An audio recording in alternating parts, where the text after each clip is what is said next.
Europe 1, bonjour.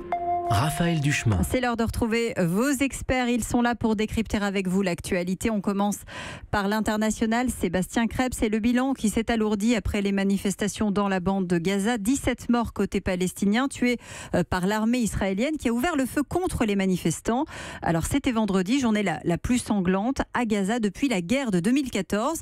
La communauté internationale s'indigne. L'ONU réclame une enquête. Refus catégorique d'Israël qui assume l'usage de la force. Oui, et c'est maintenant une guerre des mots et des images pour gagner cette bataille de l'opinion internationale. Manifestant contre tireurs d'élite, Israël est accusé d'avoir tiré de façon disproportionnée sur des Palestiniens armés tout au plus de quelques pierres ou de pneus qu'ils venaient faire brûler près de la frontière. Alors tout le week-end, ont circulé des vidéos filmées par les manifestants. On y voit par exemple un jeune de 19 ans qui court, un pneu à la main et s'effondre, abattu d'une balle dans le dos. Il est mort sur le coup. On y voit aussi une femme marchant seule vers la barrière, brandissant un simple drapeau palestinien.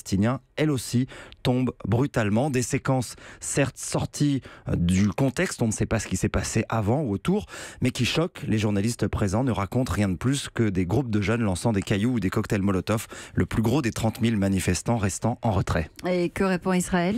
Bravo à nos soldats, voilà ce qu'a tweeté le Premier ministre israélien Netanyahou. Le ministre de la Défense leur promet des médailles et l'armée israélienne riposte elle aussi à coups de vidéos, des images où cette fois on distingue deux hommes armés. Israël affirme que ce rassemblement dissimulait des opérations terroristes et que 10 des manifestants tués étaient issus de la branche armée du Hamas. Le Hamas, lui, n'en reconnaît que 5. Alors, je crois que l'inquiétude a grandi sur place parce que la manifestation de vendredi, c'était finalement que le premier acte de ce qui pourrait arriver. Oui, exactement, parce que cette grande marche, elle est conçue pour durer avec des rassemblements chaque vendredi jusqu'à la mi-mai, moment où Israël célébrera ses 70 ans.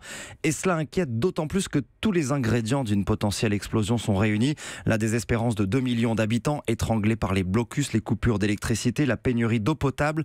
L'administration est à terre, les fonctionnaires ne sont plus payés. Ajoutez à cela le sentiment d'humiliation au moment où les États-Unis déménagent leur ambassade à Jérusalem. Le Hamas qui gouverne Gaza n'a pas eu besoin de beaucoup souffler sur les braises. Lui qui a échoué à se réconcilier avec le Fatah de Mahmoud Abbas trouve sans aucun doute un intérêt à ce regain de tension. Ces tirs israéliens à balles réelles lui offrent exactement ce qu'il cherche pour se remettre au premier plan. Europe